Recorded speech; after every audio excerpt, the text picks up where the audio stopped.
오늘 우리 욥기의 말씀 함께 다시 귀를 기울여 보기를 원합니다. 우리 인간을 괴롭게 하는 것들이 좋게 하는 것들도 이건데요, 괴롭게 하는 것들도 이겁니다. 우리는 좋은 말을 들으면 좋습니다. 오늘 목사님 얼굴이 참 좋으세요. 근데 그거는 이제 이중적인 의미가 있죠. 살쪘다는 의미도 있지만 정말 빛이 좋다는 의미도 있고 좋아 보인다는 말씀도 있죠. 우리는 누군가가 칭찬해 줄 때 굉장히 기분이 좋습니다. 또 반대로 누군가가 나쁜 말을 하면 당연히 우리의 마음이 굉장히 상하고 어려워집니다. 또 두 번째는 뭐냐면 사람과의 관계입니다. 사람들이 우리 가까이 와서 나와 함께 하기를 원하고 내 주변에 사람들이 모이면 우린 참 기쁘고 즐겁지만 혼자 된 것 같고 홀로인 것 같고 아무도 내 곁에 오지 않고 나를 멀리하고 특별히 의도적으로 사람들의 계획에 의해서 따돌림을 받으면 우리 굉장히 마음이 상하고 참 어려운 것을 알게 됩니다.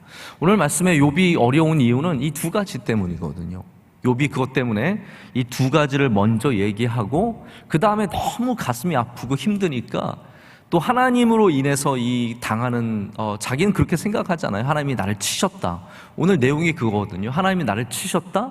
그러나 그 나를 치신 하나님이 나의 대속자가 되신다. 나의 구원자가 되신다라고 하는 고백인데, 그러니까 이 욥은 참 이 두 가지 때문에 어려운 겁니다. 바로 이 사람들이, 친구들이 와서 계속 끊임없이 꾸짖는 말을 하고 정죄하는 말을 하고 욥에 대해서 나쁜 말을 하기 때문에 거기에 대해서 굉장히 마음이 아픈 것이고, 또 모든 사람으로부터 끊겨진, 여러분 사람이 잘 나갈 때는 가만히 있어도 막 와서 인사하고 전화하고 문자 보내고 찾지만 조금만 어려워져도 다 떠나가거든요. 한 번씩은 이게 꼭 은혜는 아니지만 한 번쯤은 좀 외로운 경험들을 해봐야 사람들이 남의 어려움도 좀 알 수 있고 그런 것들도 있는 것 같습니다. 내가 교회에서도 잘 나갈 때는 사람들이 내 곁에 와서 인사도 많이 하고 그러지만 별걸 이제 조금씩 뒤로 물러가기 시작하다가 잘 안 보이기 시작하면 사람들도 멀어질 때 얼마나 참 마음이 어렵습니까? 근데 이런 일들이 세상에서만 일어나는 것이 아니라 참 우리 믿는 자 가운데서도 끊임없이 일어난다는 것이 참 어려운 점입니다. 게다가 더 큰 문제가 이거라고 저는 생각해요. 이걸 이제 보통 우리가 왕따라고 표현을 하기도 하고, 지금 욥은 친구들한테 왕따 당하고 있는 거거든요. 한마디로 막 엄청 꾸짖음을 당하고 게다가 모든 사람 다 떠나서 왕따 당하고 있는데, 가만히 생각해 보세요. 나쁜 사람이 왕따 당하는 거 보신 적 있으세요? 우리 학교에 아이들 갈 때 가장 큰 문제가, 이 시대의 가장 큰 문제가 아이들이 오늘 말씀에도 학대하면서 부끄러운 줄 모른다고 하잖아요. 욥의 친구들의 문제가 딱 그거거든요. 욥에게 너무 나쁜 말을 하고 욥을 힘들게 하지만 부끄러운 줄 모른다고 욥이 앞에 얘기를 하고 있거든요. 한번 보세요. 여기 3절을 보시길 바랍니다. 19장 3절을 보면 이런 말씀이 있어요. 너희가 10번이나 나를 학대하고도 부끄러워 아니하는구나. 이게 욥의 상태고 욥의 상황이고 욥의 친구들이 행하는 일들입니다. 근데 여기 10번이나 학대하고도 부끄러워하지 아니하는 것처럼 이 시대의 학교나 직장이나, 제가 참 마음이 어려운 것은 교회에서도, 심지어는 우리 교회 안에서도 이렇게 누군가를 참 어렵게 하고도 부끄러운 줄 모르는 그런 세상이 되어버렸다라는 겁니다. 아이들이 왕따할 때 그 나쁜 짓을 하고도 여러분 생각해보면 어마어마하게 나쁜 짓들을 많이 하잖아요. 이 초등학생, 중학생, 어린 아이들이요, 어디서 그렇게 나쁜 걸 배웠는지. 아이들한테 빵 셔틀, 이건 기본이죠. 빵 사와라 그런 거 시키고, 학교에서 집에 갈 때 내 가방 들어라, 이런 것들은 약과예요. 별의별, 집에 와서 돈 가져와라, 안 가져오면은 막 괴롭히고 때리고 끌고 올라가서 별의별 학대를 다 하는데, 여러분 그걸 당하는 아이들이 나쁜 아이들이냐? 아니에요. 대부분이 착한 아이들이 그런 일들을 당해요. 그러니까 그 착한 아이들은 한번 왕따를 당하고 고통을 당하면요, 여기서 회복하기가 참 어려운 겁니다. 정신적인 문제를 평생 갖고 살아가는 아이들이 많이 있고 참 힘든 거죠. 우리 다시 교회 안으로 우리 시선을 좀 다시 옮겨오자면, 우리 교회 안에서도 꼭 나쁜 사람들만이 비난을 받고 나쁜 사람들만이 사람들에게 오해를 받는 건 아닙니다. 제가 참 조심스러운 것은 교회에서 소위 힘 있는 사람들, 잘 나가는 사람들, 아는 사람들, 많은 사람들, 뭐 밖에만 나가면 사람들이 어머 집사님, 권사님, 장로님 이런 분들이 그분들끼리 모여서 내 마음에 안 드는 사람 하나 찝어서 그 사람을 씹는다든지 어렵게 한다든지, 이런 말 저런 말 나쁜 말 보태는 거 굉장히 쉽습니다. 뭐 하나만 있어도요, 조금만 나쁜 말 보태면 얼마나 나쁜 사람 되는지 모릅니다. 순식간에 그 사람 영적으로 굉장히 문제가 많은 사람 되는 것이고, 교회를 대적하는 사람 되는 것이고, 목사를 대적하는 사람 만들면 그게 얼마나 쉬워요. 힘 있는 사람들 그거 순식간에 할 수 있는 겁니다. 내 힘으로 모인 사람 앞에서 어머 내가 그 집사님 아는데, 죄송합니다, 여자 흉내내서 죄송한데 남자도 어머 할 수 있잖아요. 네. 어머 내가 그 집사님 아는데 그 문제 있더라, 이상한 성경 공부 다니더라, 이상한 말 하고 다니더라, 이상한 사람 만나고 다니더라. 여러분, 조금만 내 맘에 안 들어서 그렇게 말을 해버리면 그 사람들은 거기서 헤어날 길이 없는 겁니다. 제가 모든 상황이 다 그렇다고 말씀드리는 게 아니라, 우리 안에 얼마나 많은 말들과 따돌림들이 한 생명을 이렇게 힘들게 하고 어렵게 한다는 것을 알아야 된다라는 거예요. 하루는 저희 아들이 저한테 갑자기 뭐 이상한 질문을 하더라고요. 아빠 개구리 한번 패대기 쳐본 적 있어? 정말 갑자기 저한테 그 질문을 훅 들어왔어요. 저희 아내도 훅 말하더니 저희 아들도 훅 갑자기 들어왔어요. 그러더니 아빠 어떤 누나가 개구리를 패대기 쳐봤대. 그래서 제가 솔직하게 고백했어. 아빠도 해봤어. 아빠도 어렸을 때 아무것도 모르고 개구리 잡아가지고 개구리 땅에다가 던져보고 살아나라고 거기다 십자가 그려주고. 여러분들은 그런 거 아니에요? 저는 그 교회 다녀서 십자가 그려줬어. 야 개구리야 너 살아나라 제발. 그래서 살아나는 애들도 있었고.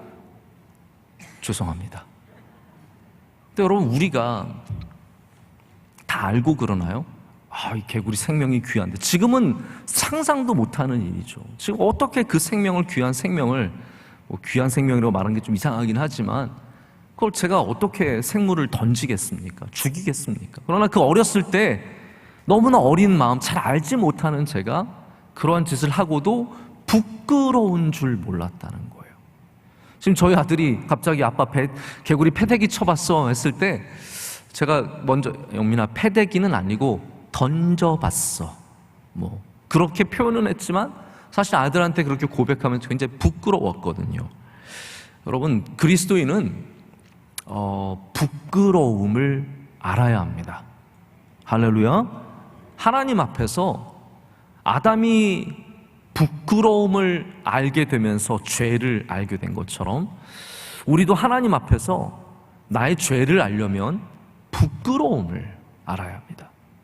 내가 잘못했구나, 이게 문제가 있구나, 이러면 안 되겠구나. 근데 사람이라는 게 여러분, 힘이 있으면 부끄러움을 모르게 됩니다. 자기 자신감이 있고 능력이 있고 자기 생각이 너무 뚜렷하면 부끄러운 줄 모르고 그런 일들을 하게 된다라는 거예요. 네이버 지식에 이제 가끔 엉뚱한 질문들도 올라오고 엉뚱한 답도 있는데, 이런 질문이 있었어요. 어떤 사람이 올리기를 후안무치와 아나무인은 같은 뜻인가요? 이렇게 올렸어요. 아마 좀 어린 사람이 올린 것 같아요. 그렇죠? 꼭 같은 뜻은 아니지만 비슷한 맥락이 있죠. 후안무치와 아나무인은 같은 뜻인가요? 근데 제가 거기 채택된 답을 보고 혼자서 막 웃었어요. 왜냐하면 이런 답이 올라왔더라고요. 제가 욕은 빼고 말하겠습니다. 후안무치는 재수 없는 사람이란 뜻이고, 아나무인은 꼴 보기 싫은 사람이란 뜻입니다. 제가 욕을 대체해서 사람이라고 표현을 했는데, 굉장히 저는 이거 좀 반대라고 생각해요. 후안무치가 좀 꼴보기 싫은 사람이고, 아나무인이 재수 없는 사람이고, 어쨌든 그런 사람들이라는 거죠. 여러분, 여기 나오는 욥의 친구들이 바로 아나무인이요 후안무치입니다. 그래서 욥을 괴롭히고도 거기에 대해서 부끄러워하지 않는, 10번이나 학대하고도 우리는 뭐 정확한 상황을 다 알 수는 없지만 지금 욥이 뭐라고 말하냐면 너희들은 나를 짓부수고 있다라고 말하면서 10번이나 학대하고도 부끄러워하지 않는다라고 2, 3절에 말하고 있습니다. 사람이 누군가에게 괴로움을 줄 때, 아픔을 줄 때는 정도껏 해야 합니다. 우리말에도 그런 말이 있습니다. 지렁이도 밟으면 꿈틀거린다. 이 정도는 아시죠, 여러분? 당연히 쓰시는 말이잖아요. 쥐도 구석에 몰리면 고양이를 문다라 그래요. 이게 여러분 다 일리 있는 말이고 굉장히 지혜가 많이 담겨 있는 말임을 잘 알아야 합니다. 그러니까 괴롭히더라도, 괴롭히는 것 자체가 안 좋지만 도를 지나치면 안 돼요. 꼭 아셔야 됩니다. 아이들을 가르칠 때도 하나님께서 뭐라고 말씀하십니까? 성경에 아이들을 노하게 하지 말라 그랬어요. 그건 뭐냐면 도를 지나친 거예요. 아이들을 분노할 정도로 가르치지 말라라는 거예요. 지혜 있게 말하라는 거죠. 항상 어느 정도 그 이상을 넘어가지 않게 해야 되는데 이 친구들이 욥을 비난하는데, 우리 지난번에도 말씀을 보셔서 아시겠지만 빌닷도 얼마나 도를 지나치게 말합니까? 너 자손들이 없을 것이다. 너는 영원히 지옥에 머물 것이다. 너는 형벌을 받을 것이다. 너의 불이 다 꺼져버릴 것이다. 정말 심하게 말하거든요. 이게 문제가 크다라는 겁니다. 우리나라 근래 영화 중에 이런 제목의 영화가 있습니다. 삼진그룹 영어 토익반. 혹시 들어보셨어요? 요즘에 이렇게 텔레비전 키면은, 요즘엔 텔레비전 딱 키자마자 영화 선전을 굉장히 많이 해요. 이거 보라고, 재밌는 거 보라고. 그때 아마 몇 달 전에 이게 좀 나왔던 그런 영화인 것 같아요. 삼진그룹 영어 토익반. 굉장히 독특한 제목이죠. 저는 영화를 보진 못했는데 내용이 이런 내용이에요. 이제 90년대에 삼진그룹에 일하는 3명의 여사원들이, 여러분 90년대만 해도 이게 별로 얼마 안 된 것 같지만 전혀 다른 세상이었습니다. 특별히 이 남녀의 어떤 그런 성차별이라는 것이 굉장히 심하게 존재했던 때가 불과 몇 년 안 되는 거예요. 그래서 그때는 이제 이 말단 직원들 여자들은 그냥 정말 커피나 타는, 그래서 수십 명의 여자들이 유니폼 입고 트레이에다가 이 위에다가 커피잔 들고 다니는 그러한 이제 모습이 나오는 거죠. 근데 여기 이제 이 대우, 이런 말단 사원의 대우, 참 차별받는 대우를 견디다 못한 3명의 여자 사원들이 승진하기로 이제 마음을 먹습니다. 승진을 해야겠어요. 근데 승진을 필요로 하는데, 승진하려면 뭐가 있어야 되냐면 토익 점수가 있어야 돼요. 여러분 너무 익숙하죠? 우리 세대가 맨날 토익 공부하느라고 그랬던 세대거든요. 토익 점수가 있어야 이거를 승진도 해주고 회사도 들어갈 수 있는 그런 분위기였어요. 그래서 이 자매들이 3명이 토익 수업을 듣게 됩니다. 이제 토익 수업을 들으면서 나오는 이제 에피소드들이 있나 봐요. 결과적으로는 뭐냐면, 결론적으로는 이 회사가 이제 오폐수를 몰래 그 범죄했던 것들을 숨기려고 하는데, 이 3명의 사원들이 그 범죄 행위를 파헤치고 그리고 마침내는 승진까지 하게 되는다는 그런 내용이에요. 여기 뭐 이제 약자가 강자를 이기게 되는 이제 카타르시스가, 아무것도 아닌 말단 사원들이 큰 대기업의 비리를 파헤치고 문제를 파헤치는 그러한 카타르시스가 이 내용에 있습니다. 근데 이 내용의 결국 핵심은 뭐냐 하면, 약한 사람이라도 짓누르면 반응한다라는 거예요.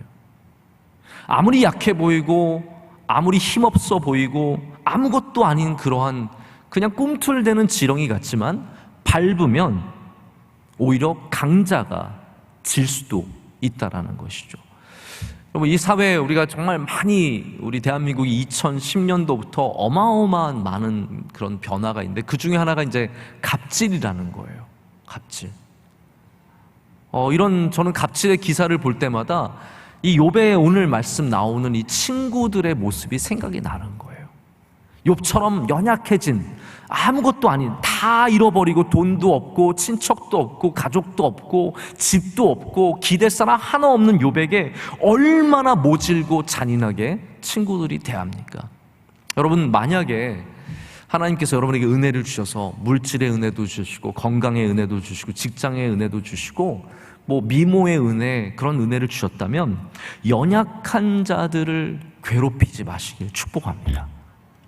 여러분, 괴롭힌다고 하니까 탁 다가오진 않으실 텐데 여러분들이 갖고 있는 힘으로 누군가를 악하게 대하시면 안 된다라는 거예요. 그게 지혜입니다. 그게 성경이 가르쳐주는 정말로 중요한 지혜예요. 이게 여러분 복음이랑 상관이 없는 것 같지만 아니에요. 이 안에 예수님께서 행하시는 일들이 있고 예수님께서 보여주시는 일들이 있는 거예요. 예수님께서 가장 연약한 자들을 절대로 사랑해 주시고, 할렐루야, 그들을 붙잡아 주시고 그들을 인도해 주시거든요. 그게 복음이라는 겁니다. 이 잔인하다는 것이 꼭 뭐 저처럼 개구리를 패대기 쳐야만 잔인한 게 아니라 말로도 충분히 일어날 수 있는 일이라는 겁니다. 그 앞에서만 잔인한 게 아니라 여러분 뒤에서도, 사람들은 그래요. 사람들은 앞에서만 잔인한 게 아니라 뒤에서도 잔인해질 수 있습니다. 몇 사람이 모여서 한 사람을 비난하고 없는 이야기를 만들어서 공격하면 그게 잔인한 일입니다. 심리학자인 김경일 교수라는 분이 있으세요. 이분이 뭐 유튜브에서 그러니까 유튜브에 나오는 강의가 많아요. 그분이 말하기를 남에 대해서 나쁜 말 하는 사람들이 특징이 있대요. 한번 귀를 기울여 보세요. 어떤 사람들이 남에 대해서 나쁜 말을 하느냐? 두 종류의 사람이라는 거예요. 첫 번째 사람은 어떤 사람들이냐면 내가 행복하지 않아서 그렇대요. 내가 행복하지 않아서. 자기가 행복한 마음이 없기 때문에 자꾸 누군가를 불행하게 만들고 싶은 거예요. 두 번째 부류는 어떤 사람이냐면 불안한 사람, 마음이 불안한 사람들이 그 불안을 해결하기 위해서 바로 이렇게 남의 나쁜 말들을 한다라는 거죠. 자기보다 더 불행한 사람을 찾아서 조금이라도 우월감을 갖고 싶다는 거예요. 이게 참 말이 되는가 싶지만 제가 나보다 불행해, 제가 나보다 못됐어, 제가 나보다 못해 라는 그런 우월감을 갖고 싶다라는 거죠. 근데 이게 저는 더 큰 문제라고 생각해요. 가장 큰 문제는 뭐냐면 이거 잘 들어보세요. 저는 이거 굉장히 공감했거든요. 내가 싫어하는 사람이 여기 있는데 여기 내가 싫어하는 사람이 있어요. 보면 왠지 그냥 싫고 나에 대해서 좀 인사도 잘 안 하는 것 같고 싫어요. 마음에 안 들어요. 뭔가 좀 저 사람이 이렇게 치고 올라오면 내 자리를 뺏길 것 같은 마음도 있고 여러 가지 마음이 있겠죠. 근데 어떤 마음이 생기냐면 내가 싫어하는 사람을 더 많은 사람들이 싫어하게 만들고 싶은 거예요. 여러분 이해가 가세요? 왜 이렇게 너무 전혀 모르는 것처럼 이렇게 들으세요? 사람들의 마음에 이게 다 있어요. 내가 싫어하는 사람을 다 싫어하게 만들고 싶기 때문에 그 사람에 대해서 끊임없이 말하고 다닌다는 거예요. 저 사람 문제 있다. 저 사람 교회에 뭔가 문제가 있는 사람이다. 저 사람 신앙에 문제가 있다. 저 사람 이상한 성경 공부 다닌다. 저 사람 뭔가 문제가 있다. 끊임없이 그 사람에 대해서 나쁘게 말하고 싶다라는 거예요. 여러분 이거 참 조심해야 합니다. 저는 우리 교회에 얼마나 많은 부서가 있고 얼마나 많은 모임이 있고 얼마나 많은 사람들이 있습니까? 지금까지 하나님께서 우리 교회를 지켜주신 것은 우리 교회가 기도하는 교회이기 때문입니다. 할렐루야. 우리 교회는 교제가 목적이 아니라 하나님 섬기는 게 목적이에요. 그렇기 때문에 거기서 많이 벗어나지 않는 겁니다. 이게 변하고 교제가 목적이 되고 사람들 모이는 것이 재밌는 교회가 되면 그 다음부터는 이런 문제에 순식간에 휩쓸리게 되는 거예요. 그리고 우리 명성교회는 끊임없이 하나님을 바라봐야 합니다. 예수님 잘 믿어야 합니다. 예배를 가장 우선시해야 합니다. 영적으로 깨어 있어야 합니다. 그래야 이 욥의 친구들의 문제에 걸리지 않게 됩니다. 그럼 한번 생각해 보세요. 만약에 친구들 중에 한 명이라도 욥을 변호해 주었다면, 야, 욥 그런 거 아니야. 내가 욥을 아는데 욥 얼마나 착하냐. 우리보다 잘 살아서 우리가 좀 질투심이 낮긴 했지만 욥이 뭘 잘못했냐. 너희들 그렇게 말하면 안 돼. 자꾸 모여가지고 욥을 욕하지 마. 누군가 이렇게 말했다면 이게 다 바뀔 수 있는 거거든요. 왜 그 맨날 남의 욕하는 사람들이 맨날 욕하고 다니는지 아십니까? 누군가가 계속 동의해 줬기 때문이에요. 누군가가 그냥 괜찮다고 얘기해 줬기 때문입니다. 그렇지 않다고, 당신 그렇게 말하면 안 된다고 누군가 말해줬다면 그 사람도 배우게 되겠죠. 우리 명성교회는 축복하는 교회가 되어야 합니다. 할렐루야. 이게 여러분 신앙이 나쁜 사람, 욥의 친구들, 엘리바스와 빌닷과 이거 다 친구들, 나쁜 사람들이 이렇게 했구나? 아니에요. 이 사람들 좋은 사람들이에요. 보시면 아시겠지만 믿음이 좋은 사람들이에요. 훌륭한 사람들, 도덕적으로도 굉장히 훌륭한 사람들이에요. 그런데 경찰이 된 거예요. 어느새 경찰이 되어서 사사건건 잘못한 것을 들여다보고 그것을 끄집어내고 있고 계속해서 부수고, 오늘 말씀처럼 부수고 짓누르고 학대하고 있다고 말을 하고 있습니다. 이태리에서 목회하시는 한 목사님이, 제가 예전에 그런 얘기를 들었는데, 이태리는 이제 음악하는 분들이 유학을 많이 가신대요. 패션하는 분들도 가시겠지만 음악을 하는 분들이 많이 있는데, 그래서 교회 예배가 참 풍성하고 좋대요. 생각을 해보세요. 여러분, 이태리에 유학 올 정도면 한국에서도 잘하던 사람들인데 그 사람들이 와서 찬양하고 악기 연주하고 그러면 얼마나 좋겠습니까? 근데 그 목사님이 말씀하시기를 그때는 참 좋은데 서로 경쟁심과 질투심이 너무 많아서 정말 힘들다고 그러시는 거예요.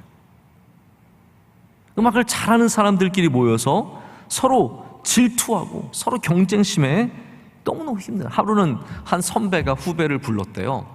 목사님 나중에 상담을 해서 알게 되었는데, 그 선배가 불러서, 이건 진짜 세상에서 깡패나 하는 말이죠. 뭐라고 했냐면, 야, 내가 너 잘 되게는 못해줘도 너 안 되게는 할 수 있어. 그런 말 했다는 거예요. 너 똑바로 해. 내 말 똑바로 들고 줄 똑바로 서고, 막 윽박질렀다는 거예요. 너 똑바로 안 하면 내가 너 못되게 할 거야. 여러분, 이거 어린 마음에 이런 얘기를 들으면 얼마나 두렵고 떨리겠습니까?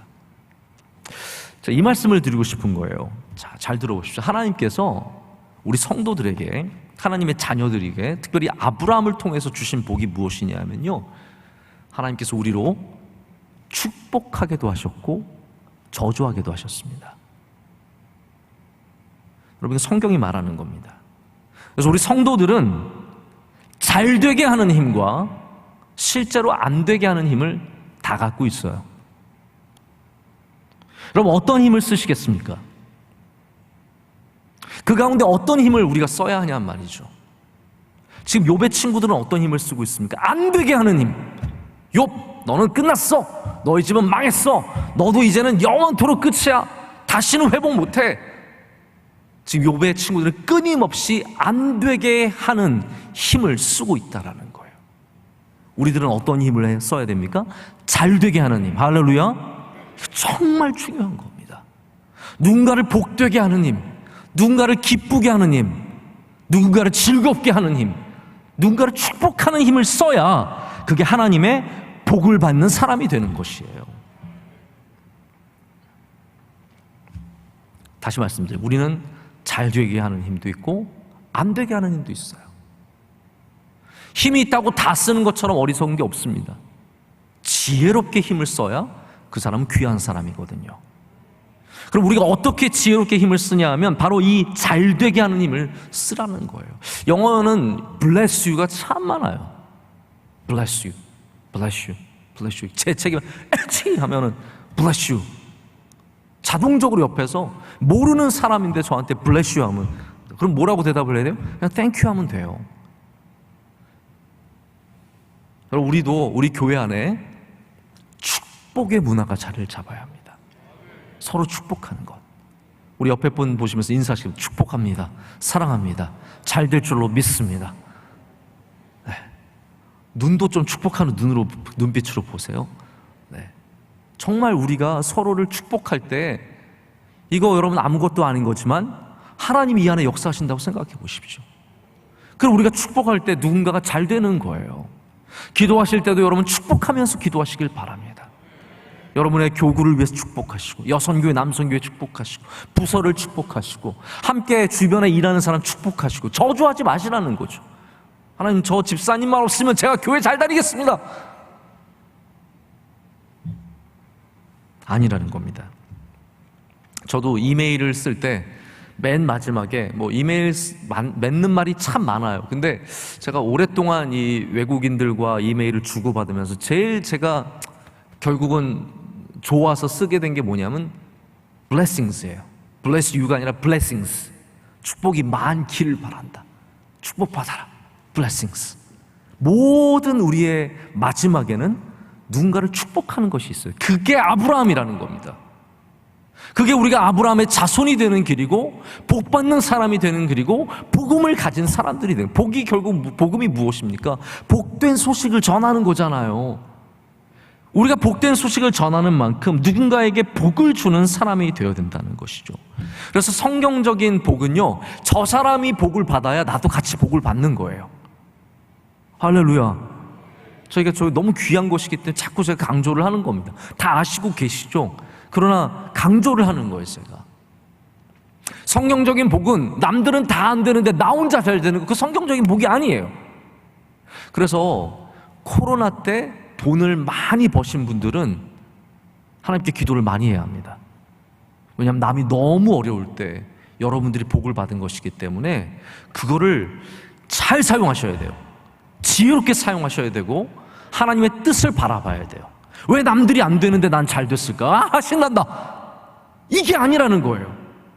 남들이 어려울 때 내가 복을 받았으면 그것을 통해서 나눌 수 있어야 하고 하나님께 영광을 올려드릴 수 있어야 합니다. 그래야 여러분이 더 잘 될 수 있는 거예요. 그게 복입니다. 성경적인 복이라는 거예요. 세상적인 복은 저 사람이 안 되는 게 복이죠. 경쟁이 치열한데 한 사람이라도 떨어져 나가는 게 복이죠. 투자 조금 해가지고 어마어마한 돈을 벌면 그게 복이죠. 그러나 성경은 그렇지 않다라는 거예요. 성경은 우리가 함께 복받기를 원하는 겁니다. 그래서 구원을 하나님께서 그냥 혼자 받으면 좋은 거면 뭘 구원을, 복음을 정합니까? 그냥 나만 잘 믿고 죽으면 되는 건데 아니라는 거잖아요. 복음은 무조건 전해야 돼요. 복음은 무조건 나눠야 하고 그 귀한 것을 나눌 수 있는 것처럼 우리가 누군가를 축복할 때 하나님께서 여러분을 기뻐 받으시고 은혜를 더하여 주실 줄로 믿습니다. 이 첫 번째가 말의 어려움이라는 것을 제가 지금까지 쭉 말씀을 드렸고요. 두 번째는 사람을 괴롭게 하는 두 번째 요소는 단절입니다. 끊겨지는 것. 모든 것으로부터 끊겨지는 것. 이게 이제 요즘 말로는 왕따죠.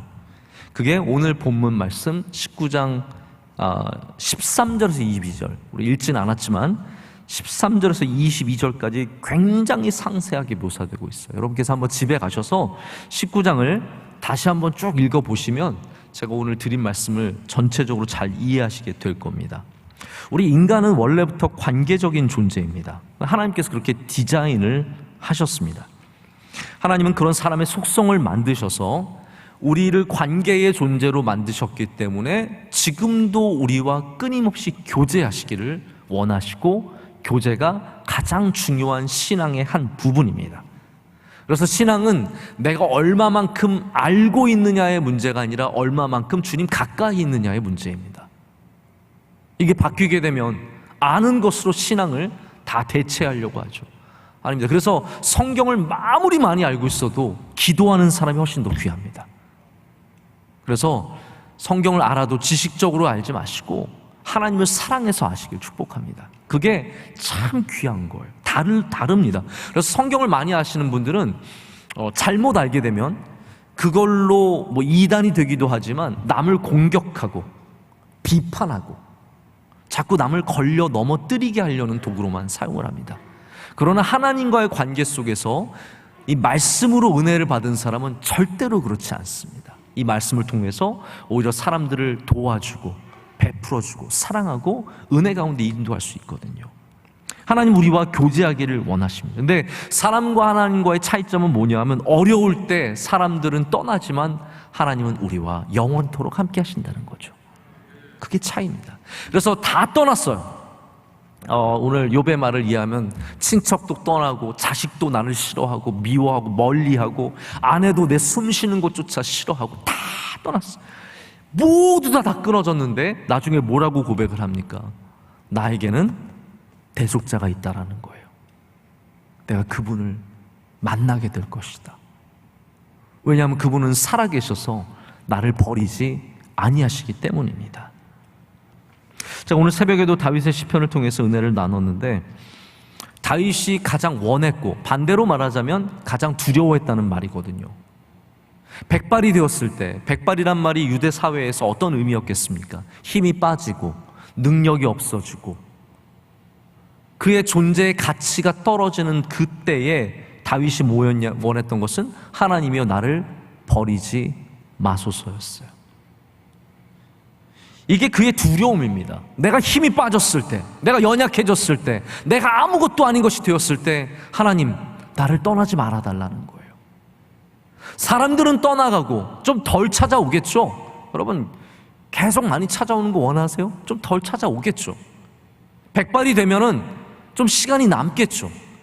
그러나 우리가 정말로 바라는 것은 무엇입니까? 하나님과 내가 함께 한다면 그 시간들이 복될 수 있다는 거죠. 나를 버리지 말아달라고 얘기를 하는 겁니다.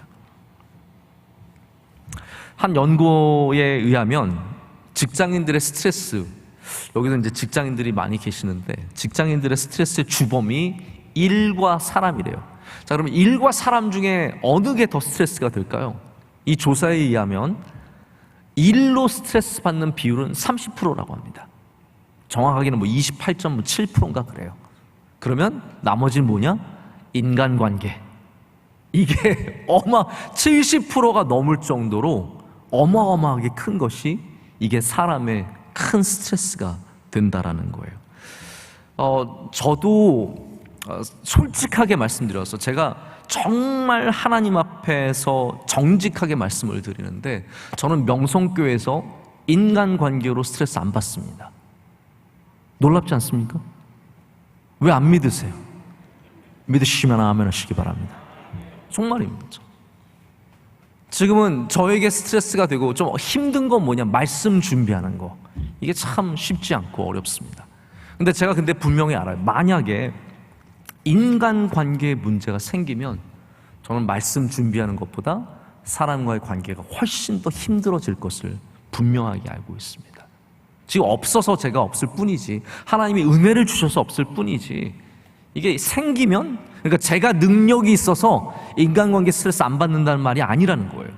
제가 아무리 능력이 많아도 인간관계에, 예를 들어서 우리 장로님 한 분이 딱 틀어서가지고 저를 힘들게 하신다? 그러면 아마 저는 말씀 준비하는 것보다 그게 훨씬 더 힘들 거예요. 그래서 그러지 않으시길 제발 그러고 바라는 거죠. 욥에게 모든 인간적인 관계는 고난 이후에 싹 다 끊깁니다. 사람들로 들끓던 집이 순식간에 조용해지고, 근데 이게 욥에게는 참 슬픔이고 괴로움이에요. 우리는 사람들만 없으면 내가 행복할 거다, 인간관계 문제만 없으면 행복할 거다라고 생각을 하지만 인간들이 사라지는 순간 사람은 극심한 외로움과 절망감과 좌절함 속으로 빠져들게 되어 있습니다. 욥이 경험하는 이 단절은 1차적, 2차적, 그리고 3차적입니다. 1차적으로는 나의 가족들이 떠납니다. 2차적으로는 나의 가까웠던 친척들과 친구들이 떠납니다.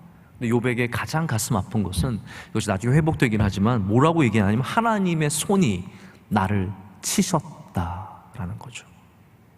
절대로 끊기지 않을 줄 알았던 그 하나님과의 관계가 흔들릴 때 욥은 가장 힘들고 어렵습니다. 그 가운데 이제 전환점이 오늘 본문 가운데 나옵니다. 우리 이 말씀을 함께 25절 말씀 우리 다 같이 한 목소리 읽겠습니다. 내가 알기에는 나의 대속자가 살아계시니 마침내 그가 땅 위에 서실 것이라. 아멘. 이 비난과 따돌림과 아픔 속에서 무엇이 위안이 됩니까? 무엇이 나의 소망입니까? 욥은 그 심판자 하나님께서 나의 또한 대속자가 되심을, 나를 구원하시는 분이 되심을 고백하고 있습니다. 저는 이 부분에서 참 하나님 아버지의 신비함이 있다라고 생각을 합니다. 하나님 아버지는 우리를 징계하시는, 우리를 사랑하시는, 사랑하지 않으면 어떻게 징계함이 있겠냐라고 말씀하지 않습니까? 하나님은 우리를 사랑하셔서 징계하시는 하나님이신데, 바로 그 하나님께서, 나를 징계하시는 그 하나님께서 사실은 나를 가장 사랑하시고 나를 구원하시고 나에게 은혜 주시기를 원하시는 또 그 같은 하나님이시라는 거죠.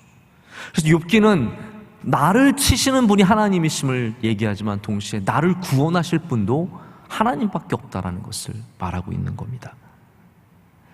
그래서 제가 오늘 욥기의 말씀은 제가 한 장씩, 혹은 이제 그 반론이 길어지면 뭐 두 장씩도 다루고 있지만, 그래서 본문을 정해도 그 본문만 말씀을 드릴 수는 없어요. 이 전체적인 맥락을 다 말씀을 드려야 마침내 이 본문의 결론까지 오게 되는 거죠.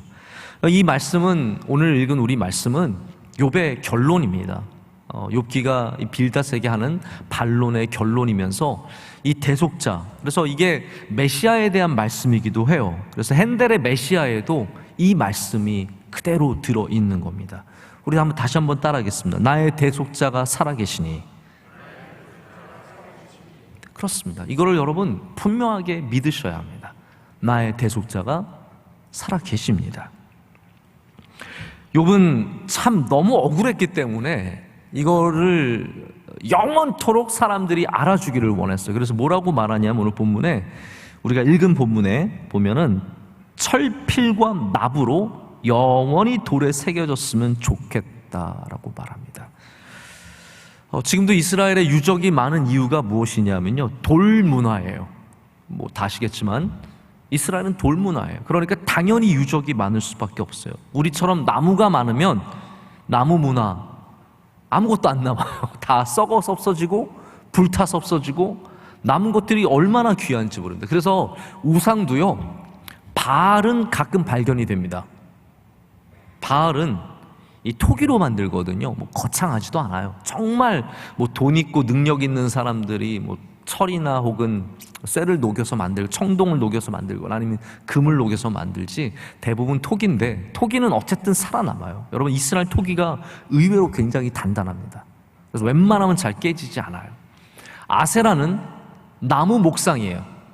여러분, 이건 꼭 기본적으로 아시면 됩니다. 우상 중에서 바알은 토기고 아세라는 나무예요. 그래서 아세라 상은 거의 안 남습니다. 몇천 년 된 나무가 어떻게 남을 수 있어요? 다 사라지는 거죠. 그래서 이스라엘의 유물이 많은 것은 돌문화이기 때문이에요. 제가 한 가지 흥미로운 거 얘기해 드릴까요, 말까요? 시간 없는데 그냥 그만둘까요? 네, 요거만 제가 잠깐만 얘기를 드릴게요. 제가 지난번에 이스라엘에 갔을 때 처음 가본 곳이 뭐였냐면 다윗성이었어요. 다윗성은 예루살렘 성 밖에 있습니다. 그러니까 이게 원래 예루살렘이에요. 다윗이 처음으로 여부스 족에게서 이 땅을 다시 빼앗고 나서 들어간 곳이 여기예요. 이걸 우리가 어떻게 할 수 있냐면, 다 글자가 남아있기 때문이에요. 철필로, 납으로 다 글씨를 새겨놓은 거예요. 여기가 다윗의 궁정이다, 여기가 누구의 집이다, 다 그런 기록들이 있어요. 근데 제가 그걸 보면서 제가 다윗이 이해가 갔어요. 왜냐하면 우리가 생각하는 집들은 뭐 아무리 높고 뭐 그래도 별 차이가 없는데, 다윗성은요, 절벽 같은 곳에 집들이 쫙 내려가 있습니다. 그래서 기온샘까지 내려가서 그 기온샘으로 몰래 가서 정탐을 하기도 하고 적군으로부터 지키기도 하는 요새와 같은 곳이거든요. 그래서 다윗 궁정에 이렇게 딱 서잖아요. 밧세바 집이 너무 잘 보여요. 여러분, 그걸 아셔야 돼요. 다윗이 몰래 막 이렇게 밧세바를 본 게 절대로 아닙니다. 그냥 서면 너무 쉽게 보여요. 그래서 완전히 절벽 같은 곳에서 밑을 볼 수 있는 그런 구조로 되어 있는 곳이 이 다윗성이. 한번 나중에 예루살렘에 가시면 다윗성은 꼭 한번 가보세요. 정말로 아름답기도 하고 감동적인 곳입니다. 이 돌문화기 때문에 모든 기록들이 남아있고, 관에도, 이 관도 여러분, 우리는 나무관이지만 여긴 돌관이잖아요. 다 돌이에요. 다 돌. 욥이 얼마나 하나님을 간절하게 찾으면 이 고백이 돌에 새겨지기를 원했다라는 거예요. 그만큼 간절하고, 그래서 여러분 우리나라 사람들 중에서 너무너무 간절한 사람들이 뭐 하냐면 청와대 신문고에 글을 올리는 거예요. 고충란이라 그러나요? 뭐 그런 거 있죠. 그게 사실은 돌에 글을 새기는 마음이라는 거죠. 욥은 지금 갈 데도 없고 할 것도 없으니까 언젠가는 하나님을 만나게 될 테니까 그때 하나님이 그거를 보기를 원했다라는 거죠. 억울함과 답답함, 이거 하나님 만나면 다 풀리는 거거든요. 할렐루야. 그게 기록되어서 사라지지 않기를 원하는, 언젠간 내가 하나님 만날 텐데 그때 그 돌판을 들고 보여드리고 싶은 거예요. 하나님, 제가 이렇게 힘들었어요. 너무너무 어려웠어요. 여러분, 우리가 아무리 억울하고 답답한 일이 있어도 하나님을 만나면 풀립니다. 이게 우리가 하나님을 기다리는 이유입니다. 저의 짧은 인생에도 억울할 때가 있었고 괴로울 때가 있었고 이해 안 될 때가 있었습니다. 근데 말씀을 읽고 기도를 하다가 하나님의 은혜를 받으면 풀리더라고요. 그 어려웠던 문제가, 그 미웠던 사람이, 그 괴로웠던 일들이 조금씩 풀리는 일들을 참 많이 경험했습니다. 그래서 여러분에게도 이러한 복이 있기를 원합니다. 나의 대속자가 살아계십니다.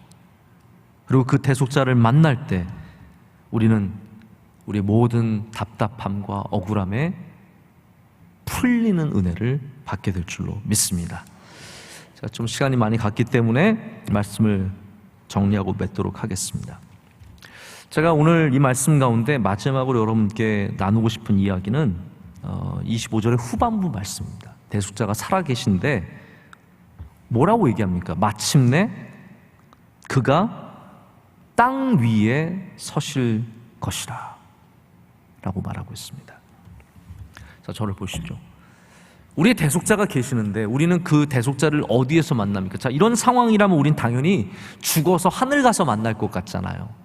나의 대속자가 살아계신데 그가 하늘에 계실 것이다. 그게 사실은 맞는 문장의 흐름이에요. 그런데 욥은 뭐라고 말하냐면 그가 땅에 서실 것이라. 할렐루야. 이게 무슨 말입니까? 좀 더 우리가 알레고리컬하게 말하자면 이 땅에 오시는 예수 그리스도를 말하죠. 우리 대속자 예수 그리스도께서는, 우리 구원자 예수 그리스도께서 이 땅에 오시기 때문입니다. 또한 하나님께서 하늘에서만 우리의 삶의 문제를 해결해 주시는 것이 아니라 하나님께서 이 땅에서도 우리의 문제를 해결하신다는 뜻이에요. 저는 그래서 이 말씀이 너무 좋더라고요.